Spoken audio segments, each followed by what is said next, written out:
अस्सलामुअलैकुम वरहमतुल्लाहि वबरकातुहू। तो बच्चों, आज हम शुरू करेंगे स्टैंडर्ड फर्स्ट में पार्ट 1। हमारा जो सबक है उसमें क्या करना है हमें कि अलीफ से लेकर यहाँ तक की हरूफ तहज्जी की मश्क हमें करनी है। तो हम किस तरह पढ़ेंगे, इस किताब के अंदर लेसन वाइज सबक नहीं है, इसलिए हम पार्ट 1, पार्ट 2, पार्ट 3 इस तरह हम सबक को आगे बढ़ाते जाएंगे। तो आज हम स्टैंडर्ड फर्स्ट धोरण 1 में पार्ट 1 को समझेंगे। पार्ट 1 में हमें दो हर्फ को समझना है, अलिफ और बा, उसे किस तरह लिखा जाएगा और उससे क्या बनता है। तो अब हम सबक को शुरू करेंगे। बिस्मिल्लाहिर्रहमानिर्रहीम। देखो, ये जो फर्स्ट पेज है उसमें एक हर्फ है अलिफ, तो उसे किस तरह लिखा जाएगा। तो देखो ऊपर, देखो अलिफ को इस तरह ऊपर से नीचे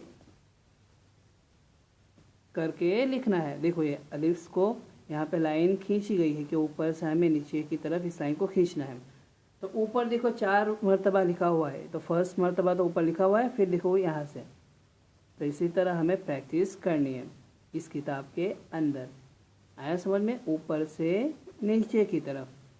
अलिफ से क्या बनेगा? अनार। जो यहाँ पे लिखा हुआ है अलिफ, नून, अलिफ और रॉ, तो अलिफ से क्या बनता है बच्चों? अनार। क्या बनेगा? अलिफ से अनार। तो हमें उसकी जो मिसाल है उसे भी साथ में पढ़ना है। तो अलिफ से अनार क्या है? अलिफ से अनार। फिर देखो यहाँ पे 1, 2, 3, 4 और 5 लाइन ऐसी है जिसमें हल्के हल्के अल्फाज में अलिफ को लिखा हुआ है। तो देखो यहाँ पे डॉट डॉट तरह लिखा हुआ है, तो उसी के ऊपर हमें पेंसिल चलाते जानी है। ये एक मरतबा हुआ।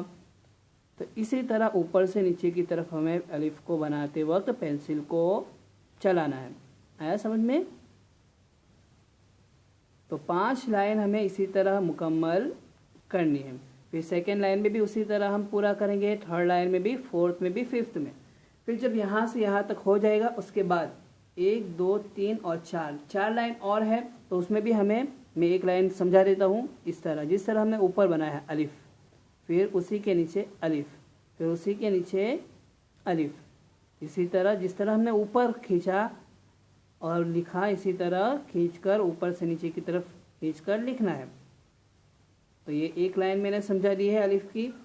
तो वापस एक मरतबा समझा देता हूँ। देखो ऊपर तो ये 3 मरतबा है, तो हमने इस तरह बना लिया। फिर जो है डॉट डॉट वाली 5 लाइन है उसे भी हमें इसी तरह, देखो मैं सेकेंड लाइन को भी मुकम्मल कर देता हूँ कि आपको समझने में आसानी हो। इस तरह पहले तो ऊपर की लाइन को हमें मुकम्मल करना है, उसके बाद नीचे की जो 4 लाइन है उसे भी हमें मुकम्मल करना है। और क्या लिखना है? अलिफ।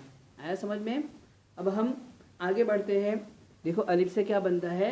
अनार। फिर यहाँ पे दूसरा हर्फ है बा। कौन सा हर्फ है? बा।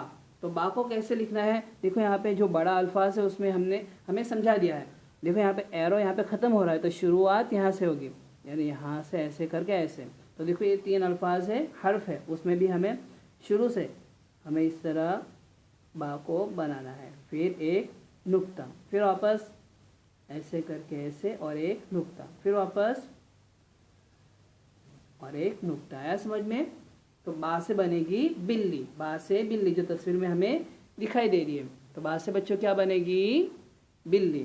अब हम बा को भी इसी तरह लिखेंगे। देखो यहाँ पे 5 लाइनें बनी हुई है जिसमें बा को हल्के हल्के हर्फ में लिखा हुआ है, तो उसी के ऊपर हमें पेंसिल को चलाना है और जिस तरह समझाया है उसी तरह हमें लिखना है। तो फर्स्ट स्टैंडर्ड है, इसलिए हमें अभी 2-2 हर्फ को ही समझना है।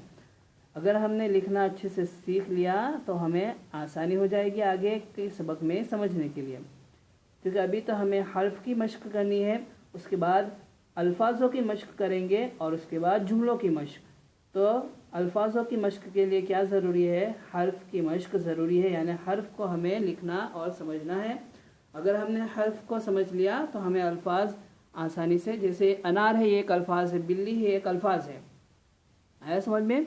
और जुमले क्या है कि मेरा नाम मोहम्मद है, मेरा नाम यूसुफ है, तो ये पूरा जुमला हुआ। तो जुमले को समझने के लिए अल्फाज को समझना ज़रूरी है और अल्फाज को समझने के लिए हर्फ की पहचान हमें ज़रूरी है और लिखना आना चाहिए। तो देखो मैं 2 लाइन में वापस समझा देता हूँ। ये सेकेंड लाइन में भी मैं कैसे कर रहा हूँ, जो डॉट वाले हल्के हर्फ में लिखा हुआ है उसी के ऊपर मैं पेंसिल चला रहा हूँ। तो इसी तरह हमें तमाम को मुकम्मल करना है। जब ये हो जाएगा पूरा पूरा, यानी ये 5 लकीर को हमें पूरी मुकम्मल करनी है, इसे इसे इसे। फिर उसके बाद जो ये खाली जगह है उसमें भी हमें क्या लिखना है, बा। और वो कैसे, अगर हमने ऊपर की जो लकीर वाले अल्फाज को मश्क अच्छे से कर लेंगे तो ये हमें लिखने में आसान हो जाएगी। हर्फ तमाम में हमें बा ही लिखना है, ये इसलिए बार बार लिखा जा रहा है कि हमें लिखने में आसानी हो और हमें लिखना भी आ जाए। आया समझ में? तो देखो पार्ट 1 में यानी ये 2 ही अल्फाज है, ये 2 ही हर्फ है, यानी 2 अल्फाज है अनार और बिल्ली, तो उसे नहीं लिखना है, हमें खाली हर्फ लिखना है अलिफ। तो इसी तरह हमें इस सबक को मुकम्मल करना है। तो आज का सबक हमारे यहाँ पे मुकम्मल होता है। अस्सलामु अलैकुम वरहमतुल्लाहि वबरकातुहू।